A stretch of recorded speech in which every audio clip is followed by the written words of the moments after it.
And what's up, guys? Louis with Garage Gameday Sports here, bringing you our Pick 6 predictions. We're picking over-unders against the spread.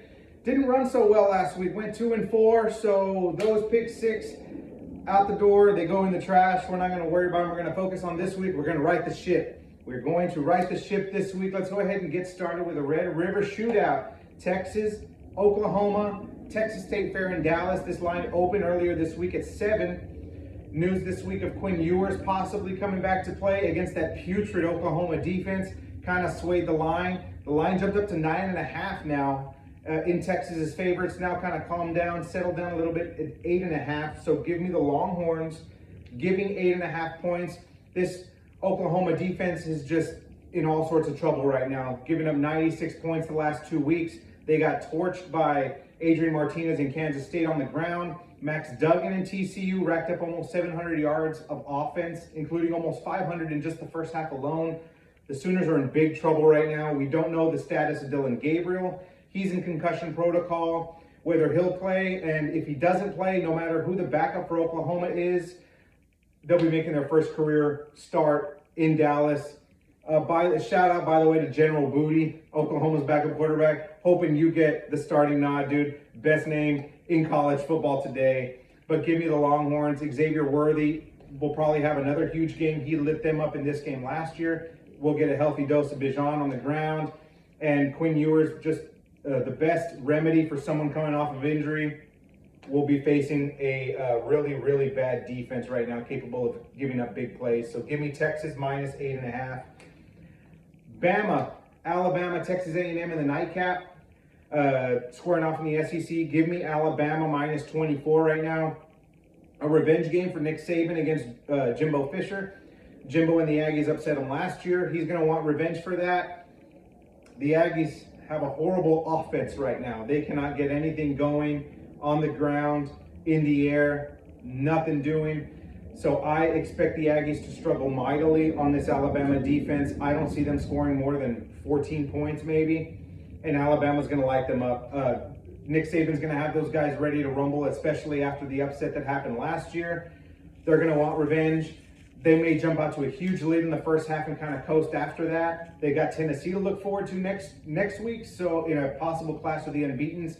So I look for Alabama to start the crushing, starting the blowout early on the Aggies and kind of coast it, hold a big lead. I like the Aggies minus 24, so give me the Aggies all day.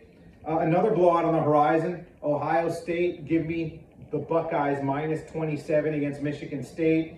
Sparty has always struggled against the Buckeyes the last few years. This always turns into a rout. Ohio State might have might have the best team in the country, for sure, top 3 in the country. Michigan State, their MO starting off hot in the non-conference schedule. Once they hop into the Big Ten, they struggle. Jackson Smith and Jigba, we still don't know his status with a hamstring, but CJ Stroud taking care of the football, making huge plays. They've got a ton of weapons. This game's at Michigan State, but I still take the Buckeyes minus 27. Just too much weaponry all the way around. Michigan State's going to get overwhelmed like they always do, so give me the Buckeyes minus 27. Tennessee, LSU. This one's been a tricky one. I've been back and forth, but I think I'm going to go Tennessee to cover the 3 points. Might be 3, might be 3.5. It's been swinging back and forth. This game's in Death Valley, where teams' dreams go to die, but this game is during the daytime. Death Valley is notorious for being tough to play at night. They do have the benefit of an early kickoff, but I do like Hendon Hooker and the Tennessee Volunteers. That offense is running and gunning. They can score a ton of points. I think they'll get it done, and LSU does have a banged-up secondary. Sevyn Banks is still out. He will be out this game, so I think Tennessee can unleash the big play. I think they will avoid the upset bug here, and I like them to cover by a field goal. Give me Iowa, Illinois. This is almost like the old Service Academy special, under 35.5.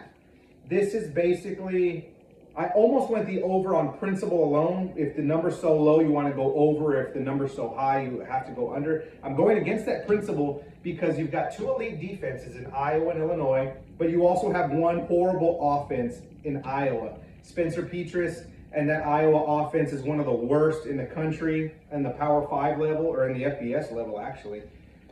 I think Illinois will get a lot of damage done on the ground. Chase Brown's one of the underrated running backs in the country. So I think they can grind out a win, maybe a 17-9, 24-10 victory, something like that. Iowa just has all sorts of problems moving the ball. They didn't crack 100 yards until late in the fourth quarter in garbage time against Michigan last week. Illinois, very underrated defense. I think they'll smother Iowa. Iowa won't be able to get a whole lot going. So give me that game total under 35.5. My last one, flipping the switch, going on the other side of the spectrum. Give me North Carolina, Miami, the over 66 points. Tyler Van Dyke was benched 2 weeks ago in their loss to in Miami's loss to Middle Tennessee. They gave up 45 points to Middle Tennessee. I think a bye week will help them get right against that North Carolina defense that gives up a ton of plays. But on the other side, North Carolina's offense, we've seen them drop in the 40s. We've seen them give up 40. We've seen them drop 60. We've seen them give up 60.